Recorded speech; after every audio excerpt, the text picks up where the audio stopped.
Welcome back, everyone, to the special council meeting. We are going to continue right on, and we're on number 7, unfinished business, postpone motions. A, update on warming center funding application to the province, and I'm going to turn it over to CAO Phillips. Okay, thank you, Madam Chair. Well, looks like our screen cleared up. Fingers crossed. So for the benefit of council, we've given you a late edition for this meeting. It's taken the last 2 days to kind of do some fact checking and do some back checking to get as much information as we can for council. That being said, just to restate the position of council right now is previously it was to allocate $20,000 for the support of a warming center for the months of December and January. As a result of your meeting last week, you extended that support to today. So with no action of council, today is the last day for which that funding can be utilized. Now, of course, you have a request from the Caremongers group to extend that, and here we are discussing what council's next steps might be if they decide to change the course of action. We tried to create this little handout here just to kind of lead us through some of our thought process, and sorry to maybe revisit some of these things, but it's in the last 2 days, you find yourself kind of reflecting on how do we get here and who's doing what and what are the outstanding pieces. So if I could just kind of tell this story through the sheet or through this handout, I will do that. So the first question, why is there a need for the warming center in Windsor West Hants? Well, we're dealing with homelessness. That's what we're dealing with. And people are homeless for different reasons. Housing, mental health, addictions, all kinds of reasons why people are homeless, but that is really one of the foundational pieces for why we have this thing. Who should be operating the warming center? Well, there's all kinds of opinions out there, but I would suggest in the gap or absence of a direct service provider, in this case, we have the Caremongers that are stepping forward and have stepped forward. So they are that agency filling that gap. Now, whether there's a shortfall of provincial services, municipal services, there's all kinds of discussion out there, but Caremongers are the body stepping forward at this time. Will the province operate a warming center or fund its operation? So I don't think we have seen them operate them, but we have seen they will fund them. And they have a program for that. And of course, Caremongers is in the middle of that process. And we also had a similar process through the drought done under the emergency situation where there was consideration for this type of support in our community, but we weren't able to find a group to take ownership, which could then utilize the funding and do something. So here we find ourselves in the wintertime, warming center, Caremongers, province has a program. Is the Caremongers making an effort to secure the funding from the province? And this is, I believe yes. The answer is yes. I will say my knowledge of the application process, it's for those of us that are in the administrative world, I would call it low to medium compared to some of the other programs that we might apply for. But for a community group, it may be a medium to high with the level of administrative intensity. Again, all groups have different administrative capabilities based on who the volunteers are. But I would say that I do believe that the Caremongers is making a sincere effort to secure that funding. They continue to try to eliminate the barriers that, I won't say the barriers, but the process that is put in front of them.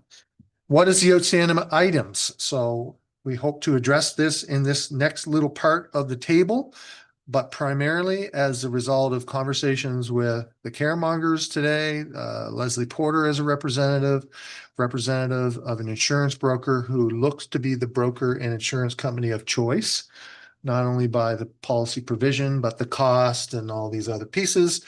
And also having some dated correspondence with the province. I was not able to connect with the province in the last 2 days, but again, back to the other two players, insurance and Caremongers, I was able to do that. And it's my understanding as of today, the only outstanding piece of the entire application process is whether or not the $2,500 deductible associated with the insurance coverage would be covered by the province when and if there was a claim. So Caremongers is doing their due diligence and kind of not only getting the insurance and understanding what it covers and all the policies required to support it, but also worst case scenario, what happens if there's a claim, and what are the liabilities associated with caremongers, and whether it's cost or other liabilities. For simplicity's sake, the table that you have, I've broken down. Deanna, we got some stuff on the screen there. Nope, no problem. I've kind of broken it down into categories as the board, the application or the funding, the facility, the staffing and volunteering, policy and insurance. And it may help council if you have any additional questions. So I started with the board to reiterate that, we had this volunteer group that was boots on the ground, filling a gap in our community. They have evolved as the funding has become available. They have evolved as this service starts to expand and the things that they're doing. Their evolution resulted in them now being a registered non-for-profit. So they are what we might say are as legit. When you are applying for provincial, federal, municipal grants, the registry process is a necessary thing. Are you who you say you are? And do you have bylaws in place and all these things? So they are registered. To my knowledge, there is nothing outstanding associated with who they are and what they do. With respect to the application with the province, of course, the action is that they are working under the Department of Opportunities and Social Development. We have a contact now who's Jamie Smith, who has confirmed that the funding does exist. For full transparency, we have heard and hear different things about the application and whether it's complete. I'll just say this wouldn't be the first provincial grant or funding that's awarded without a complete grant application being filled. It happens, folks. There's motivation, and we figure the administrative piece as the primary pieces are addressed. And I would say some of the primary pieces that the province would be concerned with is not only their registry and who they are, but their policies, the insurance, some of the more significant liability. And then it's not uncommon. It's not necessarily common practice, but it's not uncommon for that application to be complete and signed off on the end, in the end, when all these moving pieces land on an application. But the actual application is a bit of a liquid thing and a bit of a thing that's fluid as caremongers determine who's working, who's volunteering, what the rates are, and what their overall package looks like, in addition to staffing wages. So, but my observation and my participation, it seems like there's good awareness and good checks and balances with the provincial representatives and caremongers as they talk about the budget and as they talk about the things that they intend to do. But I believe that it has not been officially received and or confirmed. But again, it's something that can happen retroactively. The facility is another significant piece. And at this point, there's no identified barriers associated with the facility. For the most part, it looks like it did last year. Of course, there's some, modifications inside, furniture and so forth, but fire alarms and security, where folks are sleeping versus common area, for the most part, the facility is unchanged and no outstanding items. Staffing and volunteering, a fair amount of dialogue about the importance of having a paid person. That person then is a responsible person for the actions that happen thereafter. The province has been pushing that, and Caremongers has confirmed that they have a coordinator. So as we speak to the provincial application and the requirements that they have for that responsible person, it also helps on the municipal side to have that responsible person as they're in our facility now. And should this application not proceed or it becomes a municipal thing solely, it is nice to have that coordinator identified. I won't mention that person's name, but it is someone that has worked in that environment over the last 2 years, someone that we're familiar with respect to their competency, understanding, training, and all of that piece. So they do have a coordinator in place and someone that would be paid and someone that would be the responsible person. So I don't think there's really anything too significantly outstanding there other than the final confirmation on the budget. We have this many people and we're going to pay this many people this amount of money. Therefore, we need X. The policy piece is generally around harassment and protection of all parties involved, as we have requirements in our world as well. Do we have the right policies in place to mitigate the risk? That's what policies are for, not only to tell us how we're going to do it, but it also helps to mitigate risk. So they have executed and submitted all of the policies required by the insurance company and also indirectly as a requirement by the province. If you're going to do this thing, tell us how you're going to do it. So they have submitted all of those pieces. And there are a few, just for full transparency, a few little things that the insurance company are requiring, but their words today to me at 4:30 are that there is nothing outstanding that would prevent the policy from being awarded to caremongers if they ask today. The outstanding items will not affect their insurance. They will be able to proceed today. We have the outstanding provincial part, but with respect to policy associated with the insurance and requirements of the insurance, there's nothing outstanding. With insurance, back to the province, is that deductible coverage. So caremongers is concerned about the financial liability associated with the deductible. That's for them to decide. We, as you do in your own home insurance, I'm sure you decide the deductible and how much risk you're prepared to take and what you're going to pay for. Through the negotiation of insurance, that's the value of the deductible at this point in time. It was much higher at one point in time. I don't know all the details associated with that, but speaking specifically with the insurance broker today, the insurance cost is industry and my understanding an acceptable cost by the province to cover. It's just this outstanding confirmation that the province would cover the deductible when and if there is a claim made, and that value is $2,500. Some of the questions that we kind of formatted as a result of council discussion: if caremongers withdraws their application or is not successful in their application, will it negatively affect an application from caremongers in next year or another service group? I can't answer that. That's a question for the province. It's not been my experience that they do that, but that is not for me to answer. So that's incomplete. Would an application in the future be denied? Same thing. I would think not, but I can't say for sure. I would think that the reason it wasn't awarded was that there's some component that the applicant could not meet. If a future applicant can meet all the things, I would hope that they're eligible and it would be awarded to whoever that group is. 3, if provincial funding is awarded, will this be left, or sorry, is not awarded, will this be left as a municipal-led initiative? That ultimately is up to you folks. And so if the province and the application doesn't proceed, that's a decision for council to make.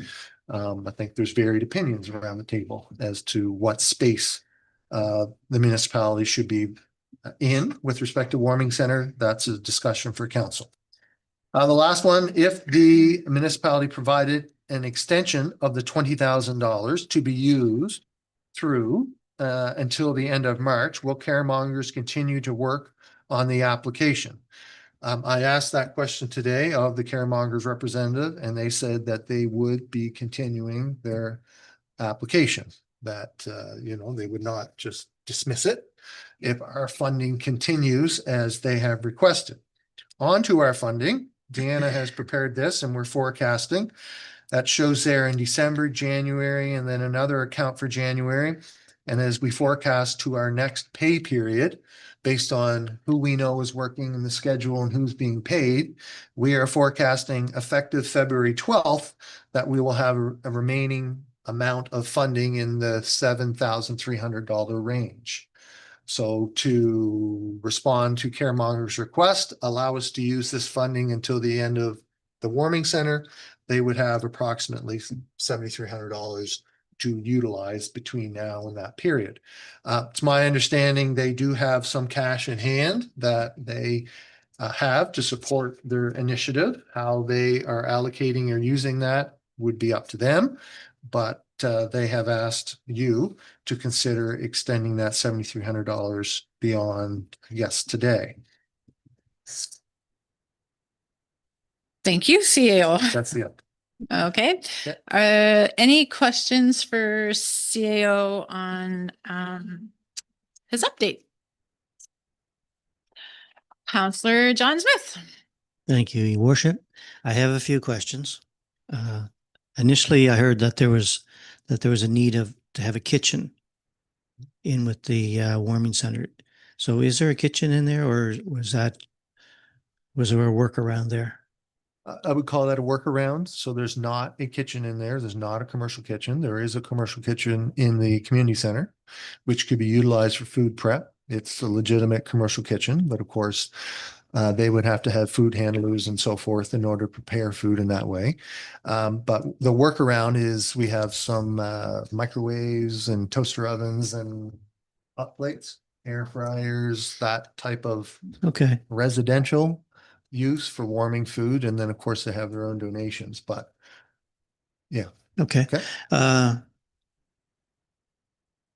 So the funding to what date is it ongoing? So the provincial funding, if they do secure it, is it for just this season or this year, or is it ongoing? Like, would it become what we call a line item? So that it happens every year without the big long application process? Do you know that? So, I would say I don't think there's been any determination of what's going to happen after March 31st of this year. Now, we will allow caremongers to determine whether they extend beyond that or not. That's up to them. My understanding is that they really want to continue this until the end of March. Now, it is my understanding the province would prefer and probably has funding to allow for a warming center ongoingly, recognizing that homelessness doesn't stop at the end of March. But it requires, again, that service provider. To my knowledge, the province doesn't have a list of service providers privately or non-for-profit that do this work in this space around the province. So of course they look for groups to come forward. So I can't speak on behalf of caremongers, what they will be doing beyond that or whether they will be doing it again next year. But my understanding is that the current application and model is more short-term to get us through the winter. Okay. A question around the payroll of the workers at the aquatic center. It's through West Ennis Regional Municipality, and I think it is. I'm wondering, would that also cover them for workers' compensation? Would that be paid for through the municipality, or would that be part of the grant program? So we have a little bit of a discussion in there happening now with our insurance provider by what the definition of a responsible person is. So probably CRA would say if you're writing the checks and issuing a T4, then they are an employee of whomever is doing that. Now, we also have other relationships such as Region 6 and HMCC who are not our employees. So we are providing a payroll service. We have that expertise, and I think we would continue to advocate for that if we think about community groups and so forth. Sometimes they don't have that administrative capabilities, but we are in a little bit of reflection right now with respect to what our insurance provider would like to see. Now back to caremongers. Caremongers today said if this is problematic for whatever reason, then they have a volunteer that has the capacity to do the payroll. So that's just something we're just kind of working through with respect to our insurance provider. There's also little nuances in there, paid versus volunteers. We know that volunteers can act on behalf of the municipality. We just have to ensure that they're adhering to our policy and following our policies as an employee would. Of course, an employee is better than a volunteer when it comes to following policy and so forth, but that can happen as well. And we use volunteers, I won't say all the time, but volunteers get used for municipal operations, special events, you name it. They just adhere to our policy. Unless there's a significant reason why, I would suggest we do continue to provide the payroll services. It's just, we would then be billing. We would be billing caremongers who would be paying us back based on the grant that they received. So it's a reimbursement process for services provided. You think of it that way. Okay. Yeah. May I have one more question? Sure. Okay. So I'm curious, when the province does provide the funds, would they be retroactive so that West Hants Regional Municipality gets paid back the $20,000? But I don't have that 100% confirmation, but the conversations I have had, and of course, it's not our application, it's Caremonger's application, is that it would be effective the date that it started to operate. So I would say there is a potential for retroactivity and for reimbursement, but that has not been confirmed. Because I've asked that question a handful of times, Mhm. and that was before it started, when council was considering awarding to begin with, and thereafter. So there's no formal confirmation, but I would say an expectation, but yet to be confirmed. Okay. Thanks. And I will also say, in addition, some of the facility cost. I think that same opportunity is there, but it's yet to be confirmed, not just the 20,000 for the staffing component, but our cost for operating the facility and so forth. Because it's all part of Caremonger's application for what they plan to do and where and what the costs are associated with that service delivery, and if facilities and wages and insurance, that's all part of that package. Okay. Very good. Thank you very much. Any other questions? Counselor Remy? Through you, Chair, I just have one. Do we have any written agreement with Caremongers for use of that facility? Like a facility rental agreement, I would say no, I don't think that we do. Okay, just one more question if I can. Generally, when somebody rents or uses one of our facilities, do we require them to have insurance, their own insurance, as part of the rental agreement? That is absolutely the best practice. We might have the occasional group that doesn't. You think of in the recreation world, somebody that's using the community center, but I would say that is a requirement, contractual agreement to do that. Now, with respect to the Caremongers, we'll say last year in the pool facility, we were able to add a rider to our existing insurance to cover their activities in our facility. So we're kind of operating under that same model that we used last year. Now, of course, when and if they're awarded, then they will have their own ability to, we'll say, stand on their own, because they have that, because they'll have that funding and they'll have all that insurance in place. But yeah, so the answer is, any user of any of our facilities, if they don't provide proof of insurance, then we are generally responsible from that point of view. Now, we're also most times additional name insured. You know, when someone has litigation and we have some experience, it's kind of a shotgun approach, and anybody associated with that activity usually gets named. But no, so right now we're operating under the model that we used last year. Okay, but generally, when somebody does it, though, we do require they have insurance. Yeah. Yeah. Okay.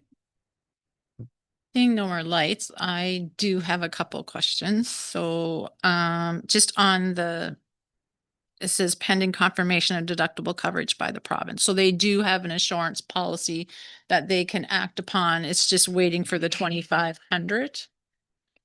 Yeah, my understanding is the province, I'm not sure if that's an abnormal question or not, but that they have put that up their chain of command to get that confirmation, whether or not the program would cover that. We know the program will cover the cost of insurance, Mhm.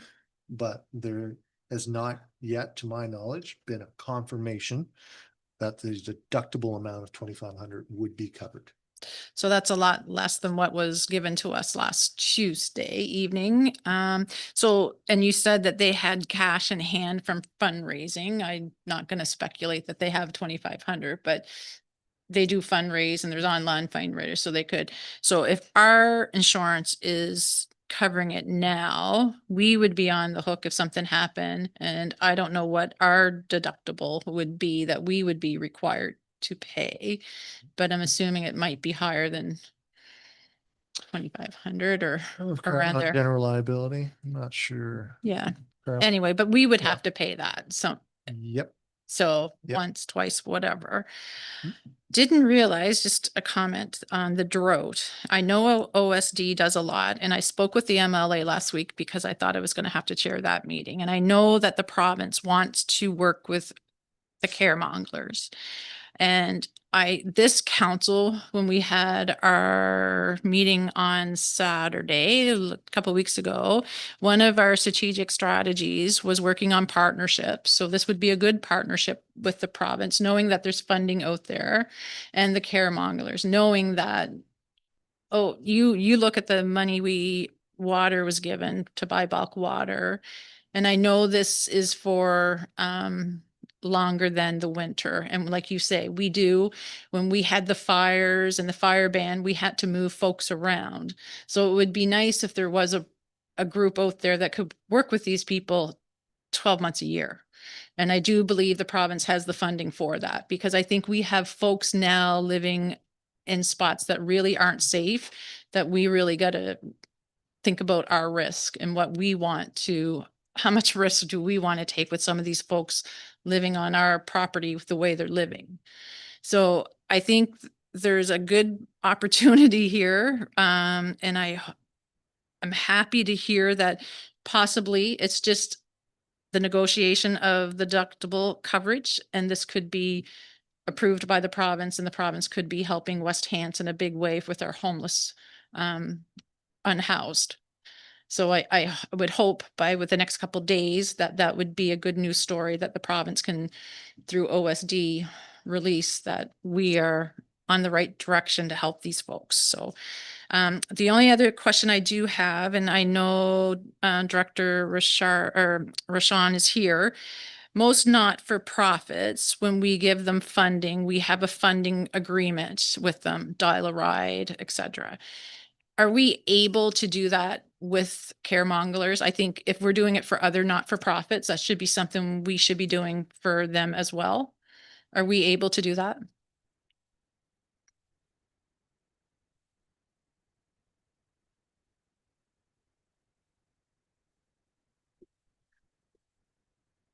And it's not so much about the 20,000. I mean, we're helping. It's not about that. But if we have a policy that we do it with all of our not-for-profits, I think we should follow the line that we do it for everybody. Yeah, so typically we do that, and of course, council can make that motion if during budget time, if they want to continue funding the non-for-profit. Now, when we consider the use of the facility, that might be outside of like a funding agreement that we would enter in with our non-for-profits. It'd be more of if we wanted to do a rental agreement, or a facility use agreement. Okay, I think Councillor Remy had touched on it a little bit but I think we touched on it last Tuesday, and I saw your head shaking when it was being asked. So I just wanted to bring that up. So no, I think this is all great information. I think we're just deductible away from having a good news story for West Hants, and it would be good if there was a not-for-profit out there that we could make this 12 months a year. Because as you say, once April, May, and when we had the drought and the fires, these folks still need help. And if the province has got a program out there, my understanding, it would be good that West Hants is not missing out on it. Any other lights for questions? Seeing none? We're good. That's the update. That's the update.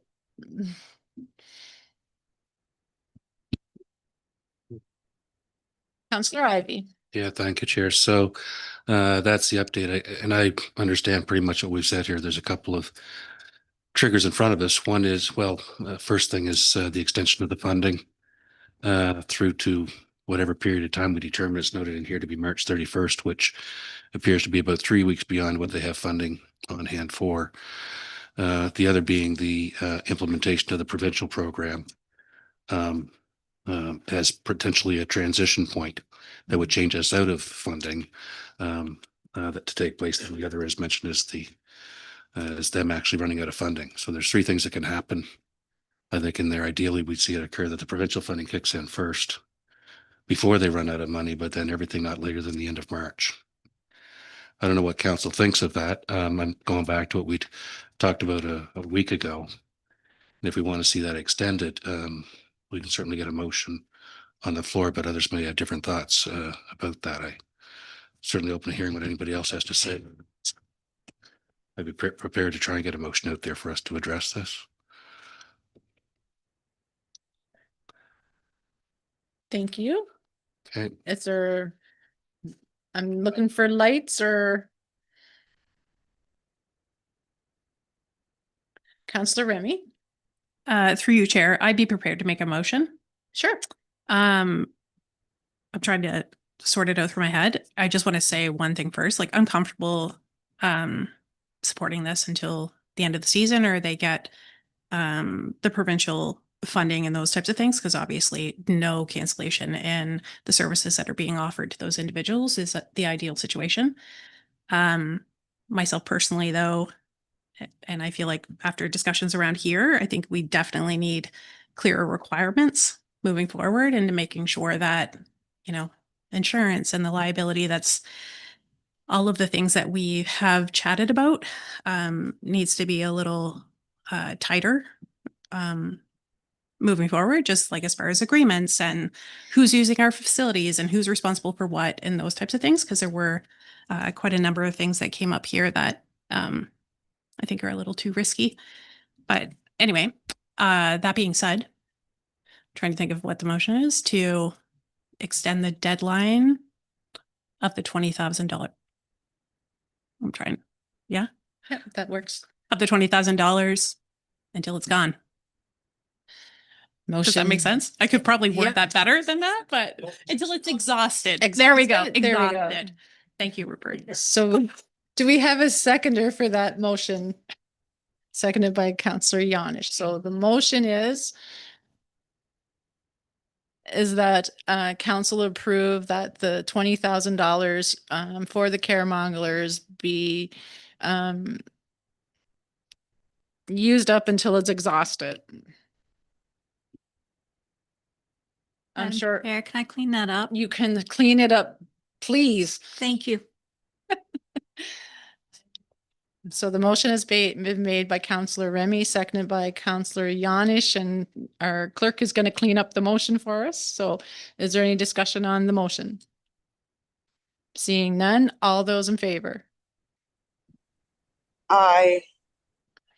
Motion carried. Yeah, was Kayla with us? Yeah, I just said aye, but I I don't don't know if you blame heard her. me or not. You're muted. Oh, I don't know how I'm muted. Just a second. We can't hear you, Can Kayla. Oh, I can hear you. We still can't hear you, Kayla. Counselor Larry Pinch, she is muted or unable. Can you unmute her?